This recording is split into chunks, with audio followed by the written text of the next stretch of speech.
Aloha, good evening. My name is Jürgen Steinmetz. I'm with Hawaii News Online and eTopo News. And we're joined tonight by Adrian Tam. And Adrian is a candidate in my district in Honolulu, running for State House. And I'm very pleased to get to know Adrian. It's the first time him and I were talking. And we have one more joining us.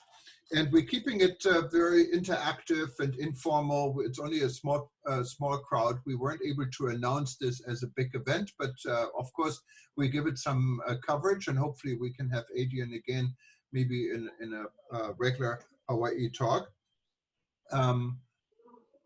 We have now someone from Jamaica joining us. Welcome. So there are six of us here right now. So it's a small crowd. But let's start with Adrian, maybe introducing yourself a little bit. Before we do this, I just want to show you something. I received, I don't know if this is coming up here, but I received a postcard today. And the postcard, it's a handwritten postcard by Adrian, where he's asking for his vote and puts his cell phone number on it. And I have to say, in my 38 years being a US citizen and living in the United States, I have never seen this from any candidate. And I think really that's what everyone is looking for, to find candidates that are open, that can be reached and can be talked to. I didn't know Adrian before, but I'm impressed. Welcome tonight, Adrian, and thanks for being able to join us here tonight. Thank you so much for having me. And yes, I put my cell phone on everything. And when you call me, it's actually me on the line. Me and my campaign manager went back and forth on the idea. She was like, no. And I'm like, no one's going to call. But aloha, my name is Adrian Tam. I'm running for State House District 22, which represents Waikiki, Moana and Kakaako. Now, many of you guys know that this district is like the tourism-centric district of Hawaii. A little bit about me: I was born and raised in Honolulu, Hawaii. I grew up in low-income housing provided by EAH Housing, which is a nonprofit. My parents started a small business in real estate, and since then, we've been living the American dream, but still working hard to get by. I graduated from Kalani High School, one of our finest public schools, and got some scholarships to go to Penn State University and accumulated some loans. At Penn State, I worked throughout college to get by and was able to graduate in 4 years with a degree in history. My focus in history was more financial history. We focused on antitrust, the banks, poverty movements, and many of the corporations that are across the when I came back, I decided to come back to care for my grandma and to work as a realtor for my mom's small business. Yeah. I wasn't getting enough science.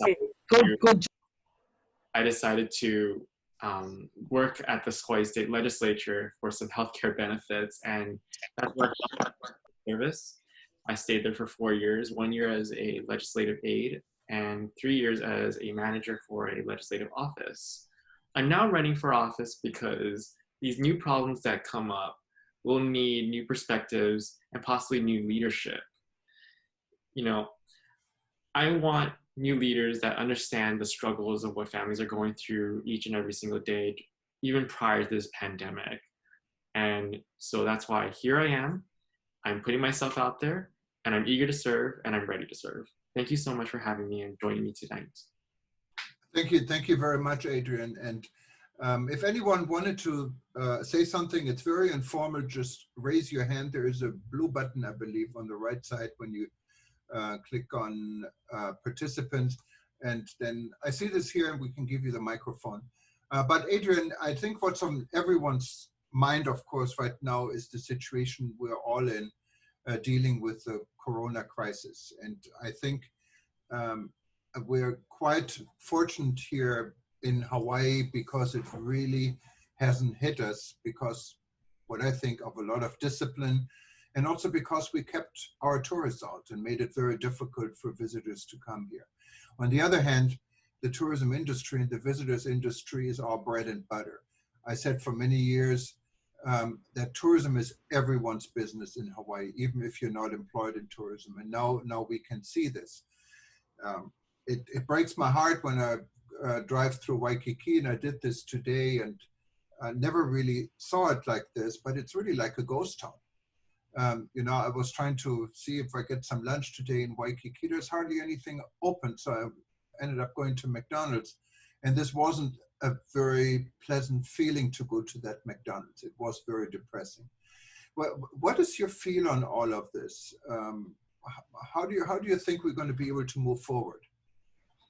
It is really sad. I have a friend who runs Ice Monster in Waikiki, and they opened for a bit once they got the go-ahead to do so, and only recently they had to shut down again because the businesses wasn't there. It wasn't the rules or anything that was closing them down. It was just that we just don't have tourism and a livelihood in Waikiki for our businesses. Recent efforts have been made to try to boost Waikiki businesses, such as the Kakaako open streets from 6 o'clock to 12 o'clock, but it's just not enough. So moving forward, I think that what we need to do is to make sure that we're safe, number one. Because I believe that tourism is a two-way street. For us to be willing to go out to them, we need to be secure and safe for them to come to us. There's been talks about travel bubbles. And again, that's a two-way street. Are they willing to be a travel bubble with us if they see a spike in the number of cases here? So I believe that moving forward for us is just to make sure that we have the safety precautions ready in case of a bigger spike. So to prevent any kind of fear when people come here. So it's all about safety for me. Yeah, and really, if you look at the situation now a little bit in our country, like in Florida did open up, and California did open up. See what the situation is today. It's absolutely scary. Arizona opened up. I think we can be quite fortunate in Hawaii to have a leadership that is actually putting safety before profit. On the other hand, having our state locked down, would you agree it's that temporarily we're going probably through some enormous hardship financially, but in the long end, if we're able to be disciplined enough to go through this situation, and tourism business could start, what you say, safely, I think we're all better off in the long end. Do you think I'm right with this, or? Oh yeah, I think so. I believe that, we are very disciplined as people from Hawaii, and that's why we have such a low number of cases. And even when we started opening things up, the cases that we're seeing is not in the hundreds or thousands per day. So in terms of tourism, I think that when we have the safety measures in and we make sure that they work, we listen to the science, we can start to open up to more tourism. The worst thing we can do is to prematurely open it and to have a spike in cases here and for visitors to go back and spread it out there too, in their own countries or their own hometowns. And the problem is it would be so easy with just a spike, and we can see it. Yeah. But there's a 2-week delay, and that's the danger in this virus, and this is something that's hard to do. But we have Marilyn Kahn yes. raising her hand. Aloha, Marilyn. Hello. And I saw your email, so I'm glad you're here so you can ask your question directly. Well, actually, before I ask my question, and because this is in the format of chit-chatting talk story, right? So I recall, Jürgen, that you recently hosted a meeting of other people in the tourism business, and I happened to be in on that forum that you held. Very, very interesting. And one of the things that came out of it, in terms of revitalizing tourism and what might be necessary to open Hawaii up. And that had to do with finding a solution for quick testing and results, because that would greatly help to improve the tourism travel industry. So I guess my question for Adrian might be, do you see the legislature involved in any way to help with finding a quick solution to the testing and results?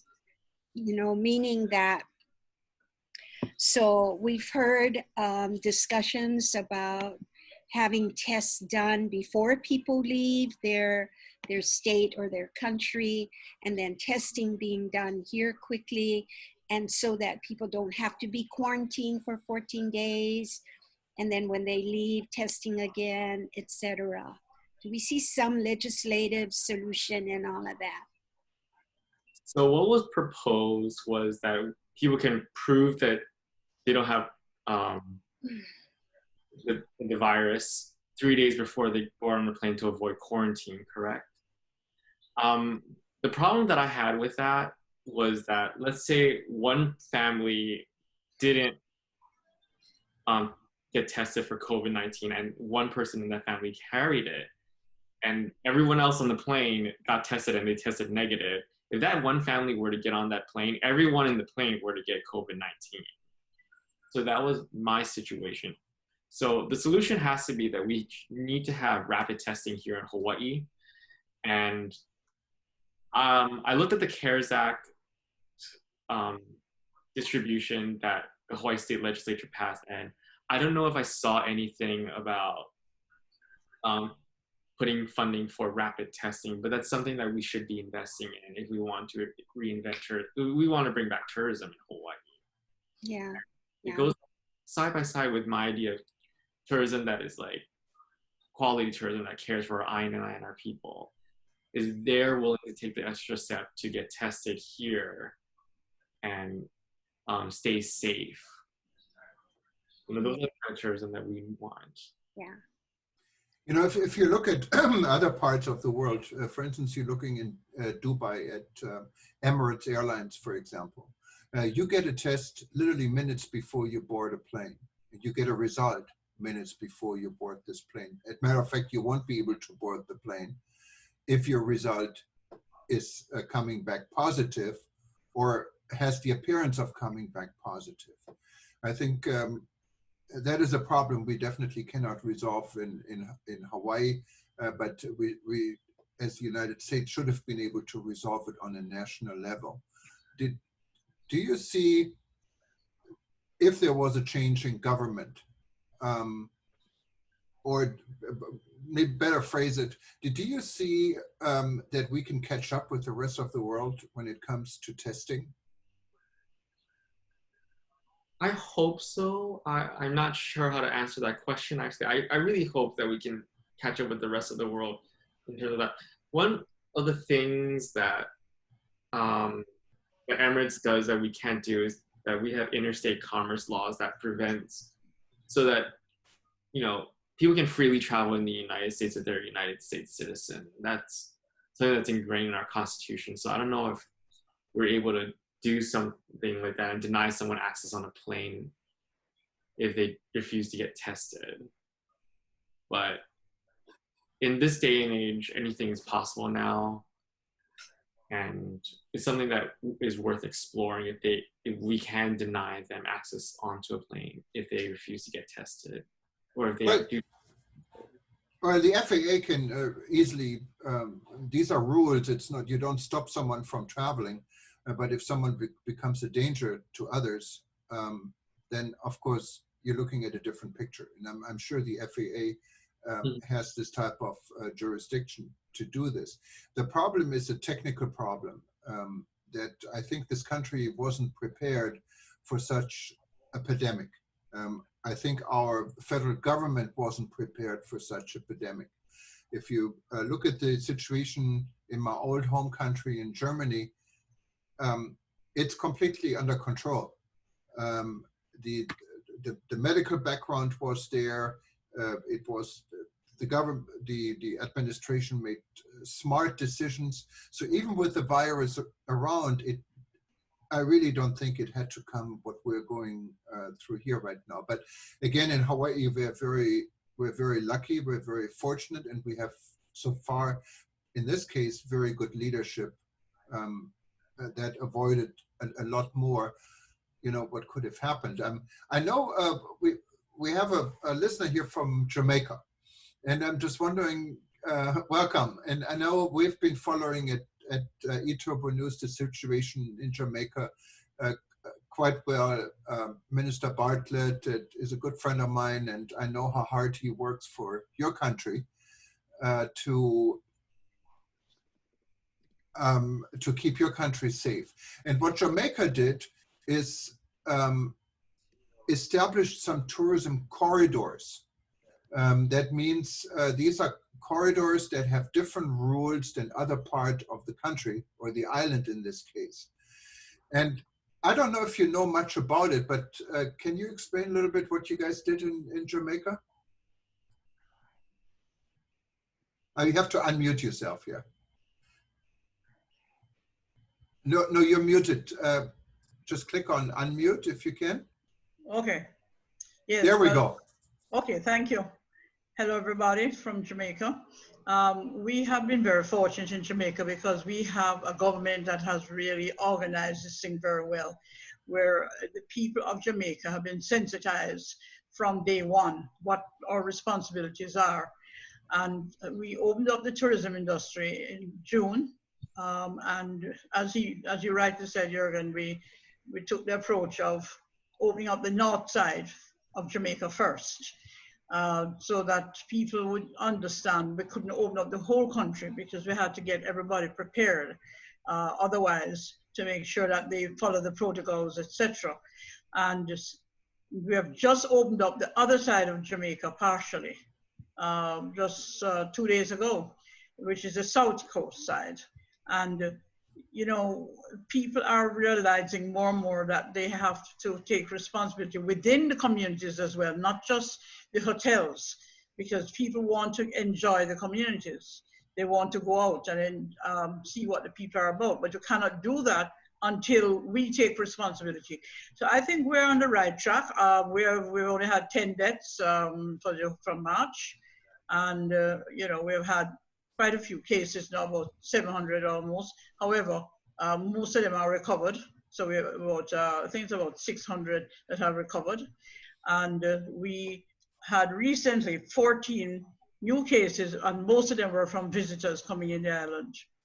So they're going to get a little more strict about that to monitor people coming in, especially from the United States, because we're dependent mainly on the United States and Florida. So I think we have, I think the key thing, Adrian and others, is that we have to instill responsibility in every citizen to do what they have to do. They cannot get the business unless they do that. Right. Now, Adrian, I'm wondering, just hypothetically, you know the legal situation probably a lot better than I do.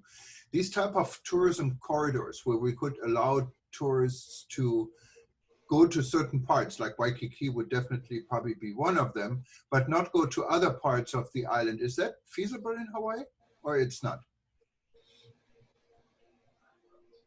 I am not sure if that's feasible. We have a lot of roads, and I don't know if I would be supportive of that, considering Waikiki has a lot of residents, and to open them up to a possibility of creating a hotbed for COVID-19. I don't know how that would go well for my district. So I think that we just really need to protect ourselves and just be responsible. And I hate to say it, but I think we may have, till we have a vaccine, maybe becomes the new normal. There should be ways for us to protect ourselves, such as wearing masks, and I think a mask mandate would go far. But There's a saying at the beginning of March by a CDC official, which was, if I could wave a magic wand and make everyone freeze for 2 weeks, that would solve the situation. And that's simply not realistic too. It's just going to take everyone to be personally responsible. And I don't know if people are at this time, considering we have a spike of cases, considering we have a bar in Waikiki just shut down because they were not up to code with the regulations to open. Okay, we have Juanita Kawamoto raising her hand. Aloha. Aloha, can you hear me? Yes, we can hear you. Go ahead. Wonderful. Aloha, Adrian. My question is about the homeless and what that's meant to the community right now. And what would you be thinking about moving forward? I know there are different groups there that are trying to address that issue right now, but what is your stand on helping us, especially in COVID-19 times, with how to better care for the homeless, and what would you do? Mahalo. I think, Adrian, you have to unmute yourself. There we go. Okay. Thank you so much for that question. I favor a housing first approach when it comes to homelessness. We have a housing crisis at the moment, and in my opinion, if we simply build right and we build more in terms of housing, we can easily house them and their well-being will start to improve and we can integrate them in society that way. It sounds like a lot of money when you talk about housing first, but we save a lot in terms of costs because it's cheaper to pay 1 month's rent of $900 than to pay 1 night's hospital stay for $1,000 for one person. Secondly, we would have to increase our capacity of social workers and give them the proper tools and experience they need to help our homeless get back on their feet. Right now, our social workers are working in unsanitary and bad conditions, and we have a shortage of it. And, bringing it back to tourism, I get a lot of complaints from our constituents that how are we going to market ourselves as a tourism capital of the world if we have homeless people living and sleeping on the sidewalks throughout Waikiki? And to them, I make it a point to talk about the idea of housing first, and it really gets across. So there is a way to bring both sides for those who are, really tough on homeless and they want stronger vagrancy laws, to those who are compassionate and want to move forward in a more kind way. There is a way, and I believe that's housing first and social workers. Thank you. Marilyn had another question. Go ahead, Marilyn. Yes, so it's sort of related to that same issue. So Adrian, you know that many residents of your district are against further developments and question why building of affordable homes has to be in the Waikiki, Ala Moana, and especially Kakaako area. Because with rail coming in, it begs for us to look at affordable housing, not just in the downtown and Waikiki, Ala Moana, Makiki areas, but even out in the rural areas. So some of us want to know your views or what your stance is on further development of condominiums in the Ala Moana, Waikiki, Kakaako areas. That's the first question. What's your stance on further development? And the second question has to do with Brookfield is developing or seeking to have the height density of the Ala Moana shopping mall increase to 400 feet, so as to initially allow the building of a 400-foot tall building comprised of 595 units with 199 affordable units. And would you support that kind of development? If so, why? If so, why not?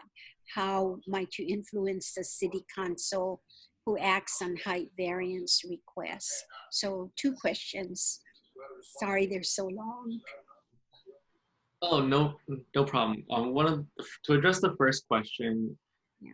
I understand a lot of the concerns that Waikiki residents have, as Waikiki is District 22 is the most dense district in the entire state. And the history of Waikiki is very interesting. It was built on a swamp. It was developed over a swamp, really. And when it was developed, it was supposed to be a suburban single-family home style development. That's why a lot of our streets are so narrow.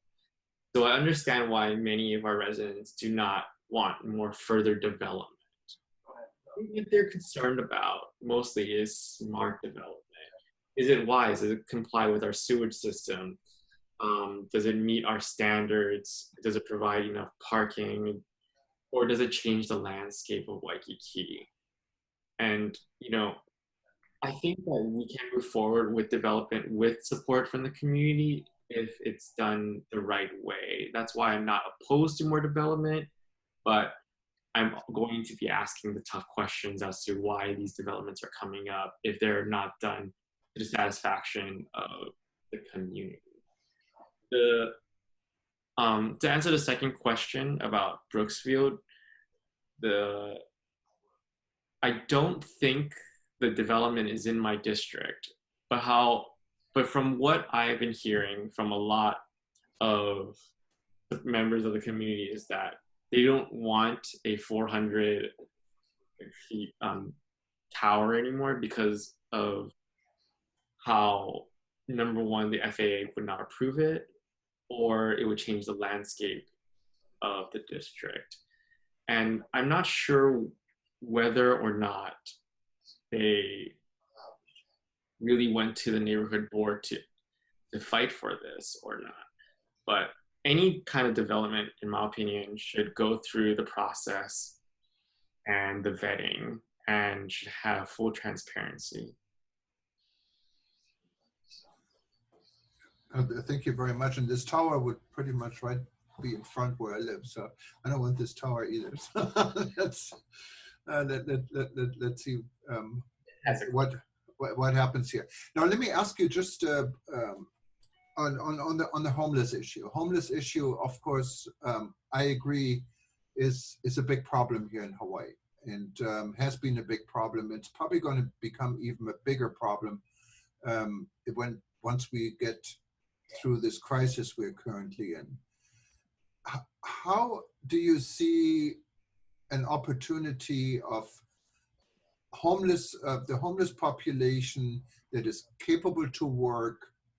I'm not talking about people who have mental challenges, but people who want to work and can work, to help out a little bit. I can tell you from experience what is going on in resort areas in Europe, for example.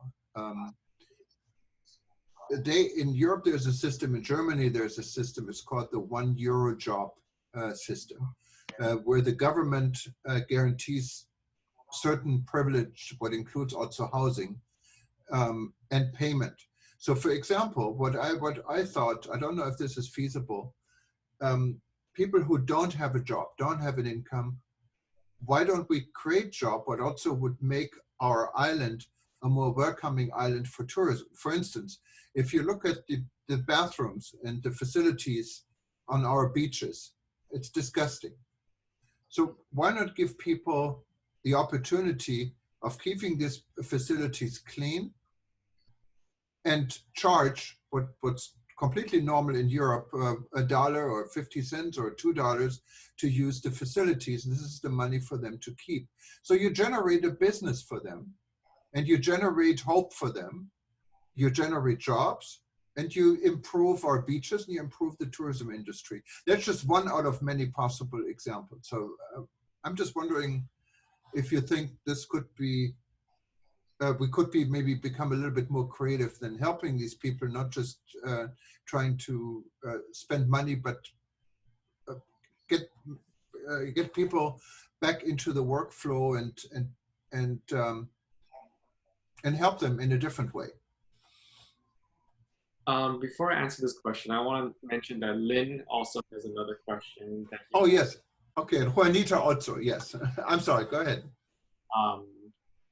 But so in terms of thinking innovatively, I don't know how feasible it is to just open up to charge to use the bathroom, like as they do in Europe. I've been there, and you know, we tried closing the bathrooms, or the city and county did, and they ran into a lot of legal trouble and sometimes even protests.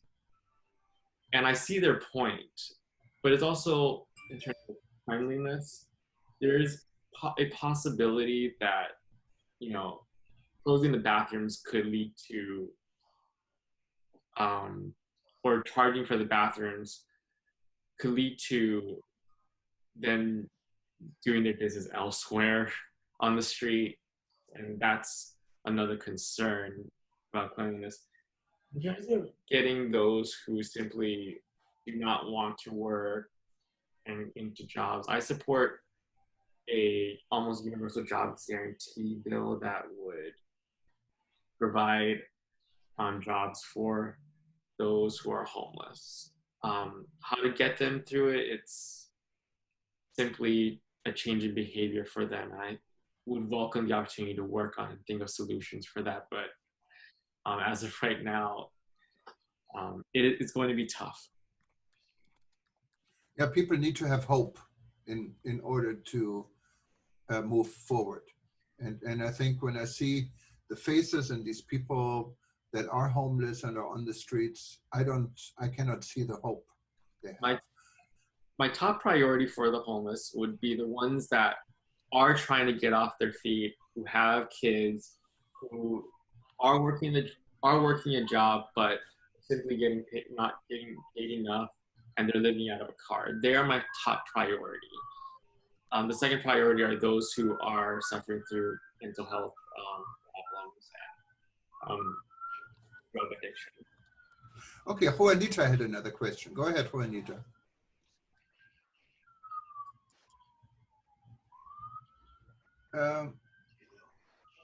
You have to unmute yourself.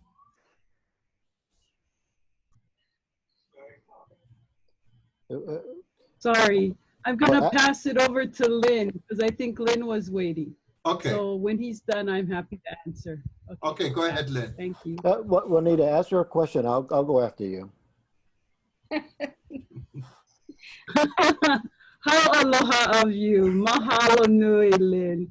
He's Yeah. a friend. That's why I wanted to pass that over. But okay, Adrian, another thought I had or question is, and I think this will be my last one on the homeless. So Points in Time was a process that was created to help us understand the population. You know, who are they? What are they part of? And we've come to find that many are varied by working homeless, as we've been talking about, but there's a huger group of them that are actually part of the substance abuse, drug abuse individuals that are out there. And so we need to increase and improve our treatment programs is what we're looking to do. And would you be supportive of that? And what do you think would help us in that process, as I'm a board member of a treatment and rehabilitation program?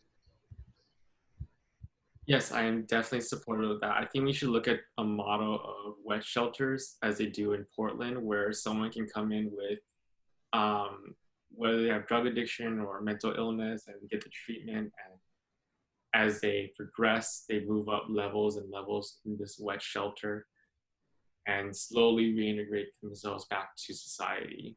We have to think innovatively when it comes to homeless, because for too long now, we've just been throwing money at the problem, hoping that it would solve itself, and that's simply not the case anymore. And I guess the second part of my question, I have a second part. So a lot of the Native Hawaiians are part of that particular group that is out there. And we're trying to motivate the Department of Health to understand that the Hawaiian community, and actually quite a few people, people of color, they respond to a different kind of therapy. It's called kinesthetic behavioral therapy. And it's really centered around the culture of how people are able to relate to one another. So right now we're trying to help that to advance. And if you become representative, I hope you will join us in helping to expand our knowledge on how to better help our people in this situation. Mahalo. Absolutely. Go ahead, Lynn. Nita, that was very thought-provoking. I appreciate, Adrian, that you're running for office. It takes a lot of guts and courage, particularly to put yourself out there. So you have my sincere admiration for going out there and starting, to run for office and then do what's right. To go back to Marilyn's question, reference the development for the high rises and for condominiums. So you really were talking about Kakaako, right? Not Waikiki, because the developments that's of a concern is in the Moana and Kakaako area, and as a result, these developments are just kind of merging in to the point where the infrastructure in the Moana and Kakaako can't support any more high rises. We've already had, and I'm not trying to make a speech, I'll ask my question. But the concern is the infrastructure, life safety, homeless. It all kind of ties in as a collective aspect. So this high-rise development that Marilyn mentioned, it's right there in the corner of Pi'ikoi and Kapiolani. Actually, mainly Corner Street and Pi'ikoi, in that one development. And the rental that the development is proposing, gives it a 20-year life cycle for residents that's going to be renting for low income. Does that make sense? So as a state representative, would you support extending that to at least a 30 to 40 year for low income in these developments? Because when you look at it, a young family that is living there, it takes at least a life cycle, 18 to 20 years when they have a child and they're raising them in that community. But the way it's written right now, within 20 years, they may be out on the street. Then the developer has the opportunity to turn that rental or that low income housing into, they can resell it. So now we've just added more people to the homeless population. Second thing, what Anita mentioned, that point in time, that's just captures a point in time. And what it really does is move the homeless problems from one community to another community. It's like a game of whack-a-mole.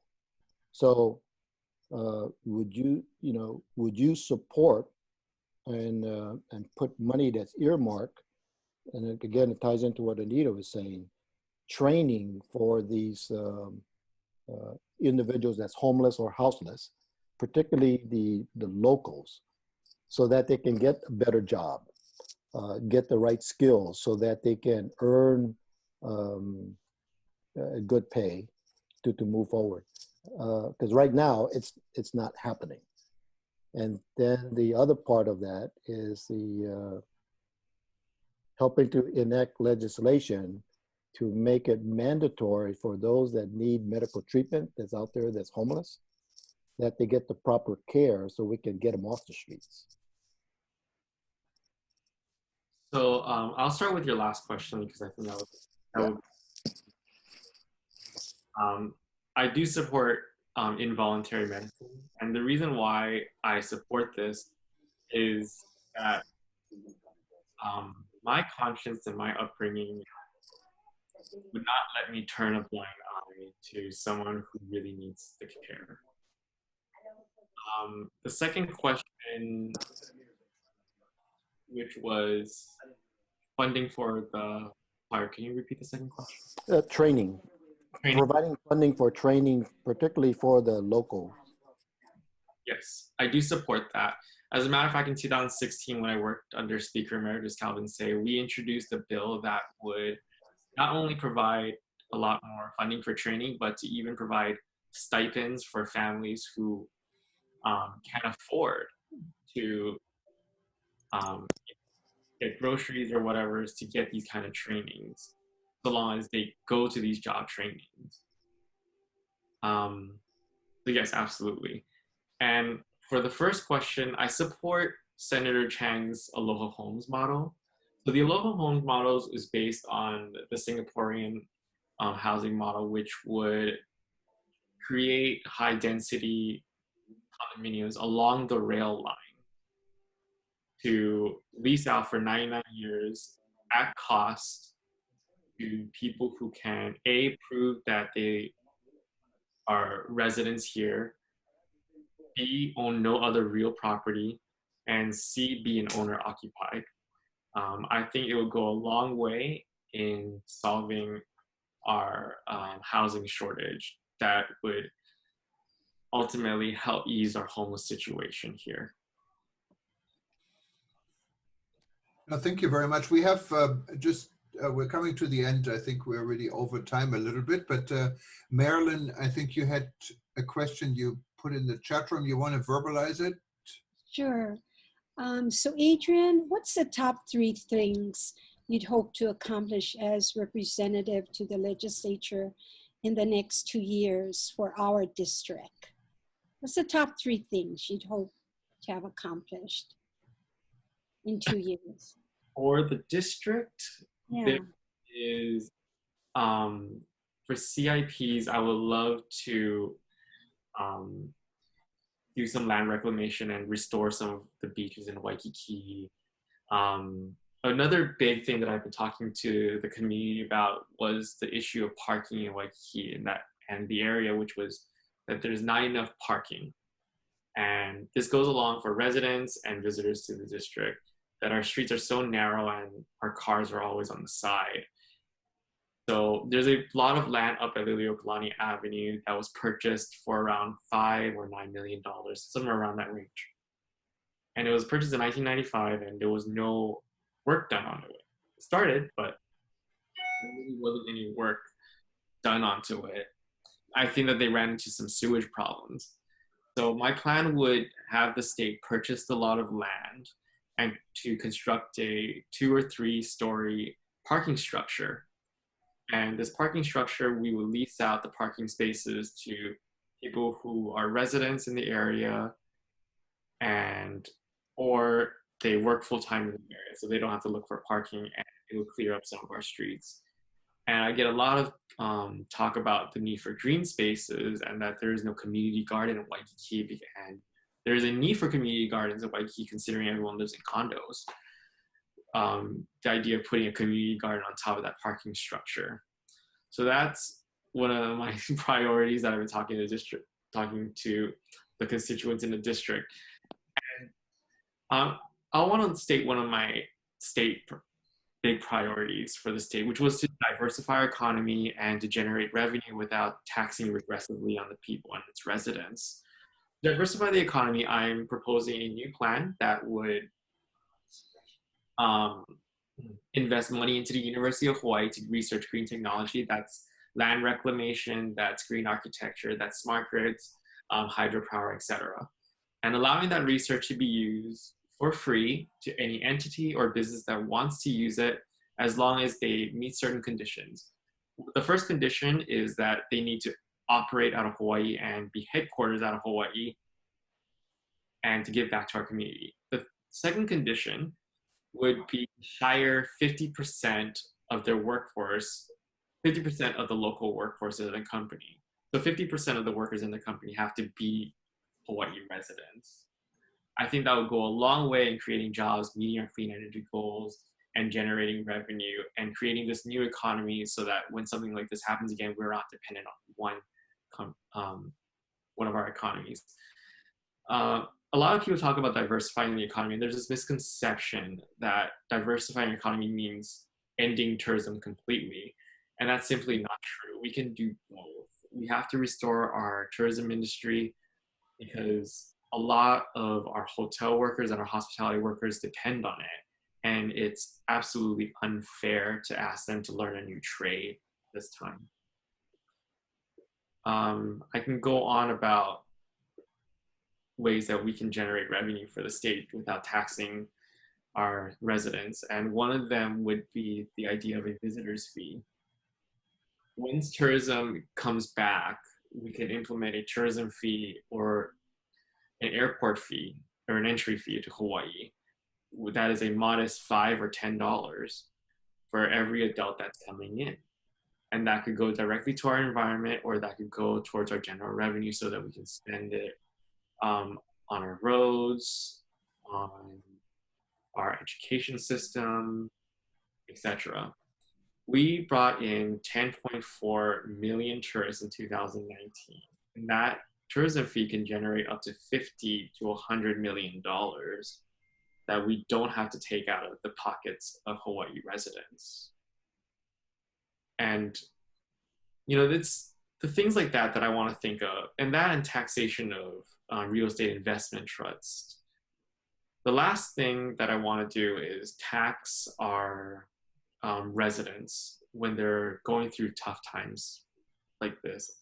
At the same time, I want to make sure that our budget is fixed. Sorry, that was Thank you so much, Adrian. This was really quite interesting, and thank you for hanging in there. I know we're a little bit over time, and thank you for everyone to join us on literally a 30-minute, an hour notice here. Quite amazing. We would do a story on Hawaii News Online, and talking about Hawaii News Online, we're very new, but we're part of the travel news group and what publishes eTopo News. We've been in business for 21 years here in Hawaii. We have more than 2.06 million readers in the world, but we're not that much known here in our state. So please help us to spread the word. We're independent. We're not owned by any specific interest group, but we're very opinionated with what we're doing and what we're writing. So we would love to get more people being aware of us. We're going to put this video up on Hawaii News Online. And I think you gave me a lot of ideas here about the tax, entry tax, what is similar to a visa tax in independent countries. We're not an independent country, but taxation for visitors, I think that is a subject maybe we should have under rebuilding.travel. If you go to rebuilding.travel, those that haven't seen us, it's a discussion with people in 117 countries, anything from ministers of tourism, heads of tourism boards, stakeholders, and this would be a fantastic discussion. And hopefully, Adrian, you can be a guest also on when we have a discussion like this. I also think maybe we should have a special session about Hawaii, sometimes in Hawaii tourism, and how Hawaii tourism should look after we get through all of this. I know there was a question from Jamaica in regards to homestay, what is a whole different subject, and it's and we can deal with this. Maybe also have a special session. I know you sent me an email also on homestays in Jamaica and other ways. Hawaii is a different animal. If we start talking about homestays now, we're going to be here another few hours because it is a hot subject here already, but not necessarily in Waikiki, what is the most dense area in tourism, but in rural tourism, that it is a very controversial thing here in Hawaii. And unfortunately, we don't have the time to bring this up, but thanks for reminding, and mahalo everyone for attending. And hopefully I see you all next time. And good luck, Adrian, you got my voice. You got my vote, even more important. Thank you so much. Take care. aloha. Bye-bye. Bye-bye. Bye. Thank you. Thank you.